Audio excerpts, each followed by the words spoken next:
San Nilo el Joven, abad.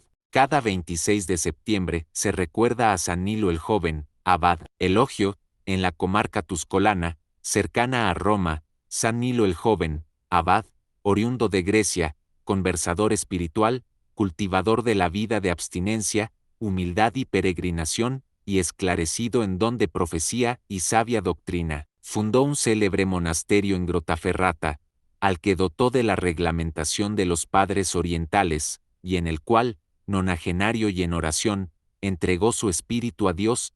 Refieren a este santo, San Bartolomé de Grottaferrata, San Esteban de Rosano, San Nicodemo, San Proclo, San Zacarías, el Angélico. Algunas veces se llama Nilo el Joven a este santo abad, descendiente de una familia originaria de la ciudad de Magna, en Grecia, y nacido en la ciudad de Rosano, en Calabria, alrededor del año 910. En la pila bautismal recibió el nombre de Nicolás, aparte de haber sido en su juventud muy ferviente en la práctica de sus deberes religiosos y de todas las virtudes, como afirma Alban Butler, tuvo sus momentos de debilidad, de tibieza y descuido en los primeros años de su vida, e incluso se ha discutido si la mujer que vivía con él y que le dio una hija, era su legítima esposa. Pero lo cierto es que, cuando Nicolás tenía 30 años, tanto su mujer como su hija murieron, y aquella doble pérdida junto con una serie de enfermedades y quebrantos, le hicieron volverse hacia Dios. Por aquel entonces, había un gran número de monasterios de los monjes del rito bizantino en el sur de Italia, y, en uno de ellos, recibió Nicolás el hábito y el nombre de Nilo. En varias oportunidades vivió en alguno de los distintos monasterios, después de haber pasado un período como ermitaño, y por fin, fue nombrado abad en el monasterio de San Adrián, cerca de San Demetrio Corone. La fama de su santidad y su sabiduría se extendió por toda la comarca, y eran muchas las gentes que acudían a él en busca de consejo espiritual. En cierta ocasión, el arzobispo Teofilacto de Regio, con el doméstico Leo y muchos sacerdotes y fieles, fue a visitarle con el propósito de poner a prueba su famosa erudición y habilidad. El abad conoció de antemano las intenciones del arzobispo y, antes de saludar al prelado y los otros miembros de la comitiva, rezó con ellos algunas oraciones y dejó en manos de Leo un libro en el que estaban escritas ciertas teorías sobre el pequeño número de los elegidos, ideas estas que parecieron demasiado severas a la concurrencia. El santo abad se propuso demostrar entonces que dichas teorías estaban fundadas en los principios establecidos, no solo por San Basilio, San Juan Crisóstomo, San Efraín, San Teodoro el Estudita y otros padres, sino por los del propio San Pablo y los del Evangelio. Para terminar su discurso, agregó estas palabras: las declaraciones parecen duras y aún terribles, pero mirad bien que solo condenan las irregularidades de vuestras vidas.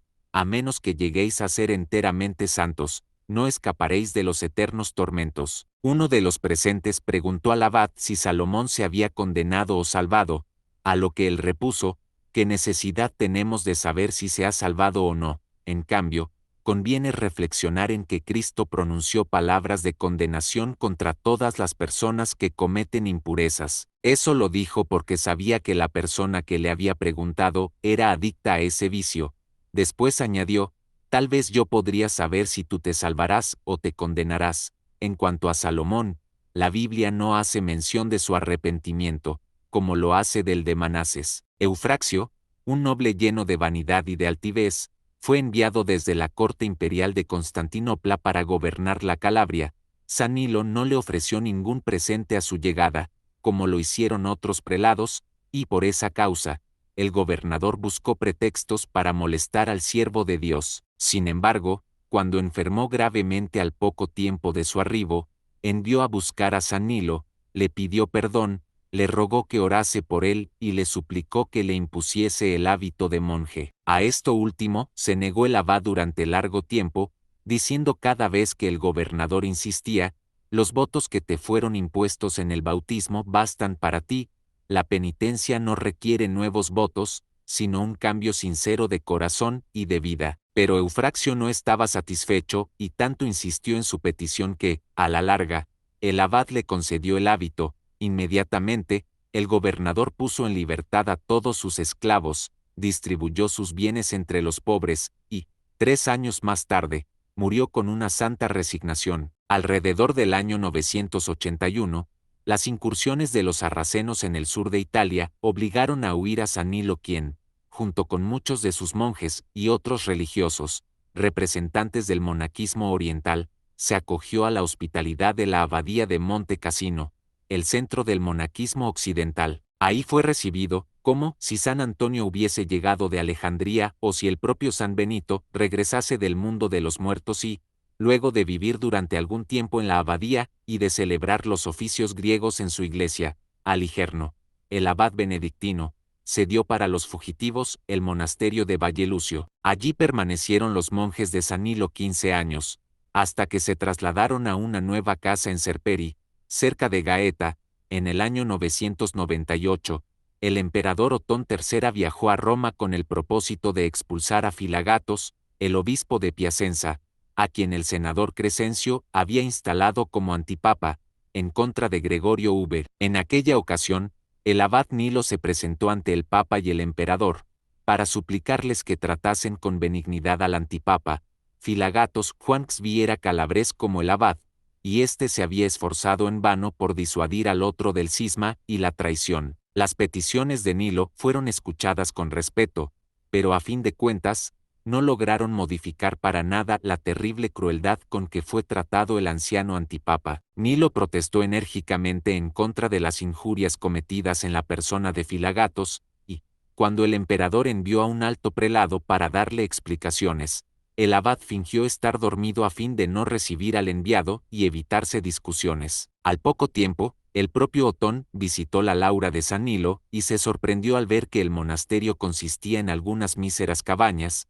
Estos hombres, comentó el emperador, que viven voluntariamente en pobres chozas, son extranjeros en la tierra, en realidad, son ciudadanos del cielo. Nilo condujo al emperador, ante todo, a la iglesia, donde ambos oraron largo rato. Después charló con él largamente en su celda. Otón insistió para que el abad aceptase algunas tierras de sus dominios y una renta que le permitiera establecer en ellas su propia abadía. Nilo le dio las gracias y agregó: si mis hijos son verdaderos monjes, nuestro divino maestro no los abandonará cuando yo me haya ido. Dejadnos donde estamos. A la hora de la despedida, el emperador volvió a hacer otro vano intento para que aceptase algún presente. San Nilo puso ambas manos sobre el pecho del emperador y dijo: lo único que os pido, señor, es que salvéis vuestra alma.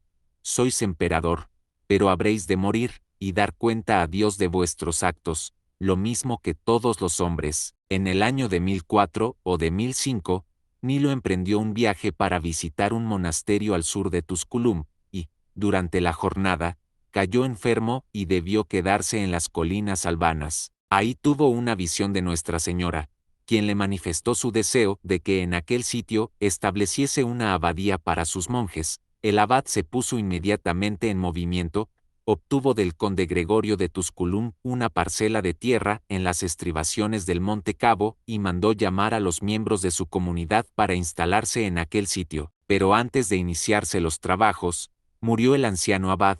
La obra fue realizada por sus sucesores, especialmente por San Bartolomé, quien murió alrededor del año 1050. El monasterio de Grottaferrata, del cual se considera a San Nilo como primer abad y fundador, existe desde entonces en aquel lugar, habitado por monjes italo-griegos que han mantenido la liturgia y las modalidades bizantinas, a pocos kilómetros de distancia del mundo latino y católico. La biografía de este santo, con auténtico valor histórico, fue escrita en griego por uno de sus discípulos, y su traducción al latín se halla impresa en Acta Sanctorum, septiembre vol. 7. La misma biografía ha sido traducida en varias ocasiones al italiano, por G. Minasi, en San Nilo di Calabria 1893 y por A.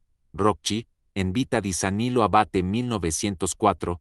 También fue este santo autor de poemas litúrgicos, y sus composiciones han sido editadas por Sofronio Gracisi en un volumen titulado Poesie di San Nilo Juniore 1906. Sobre la cuestión del supuesto matrimonio de Nilo, véase a U.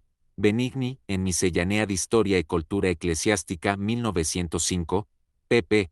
494496, el autor es partidario de la suposición de que San Nilo no estaba casado con su mujer. Ver también a J. Gay en el Italie Meridionale et le Empire Byzantine 1904, pp. 268286.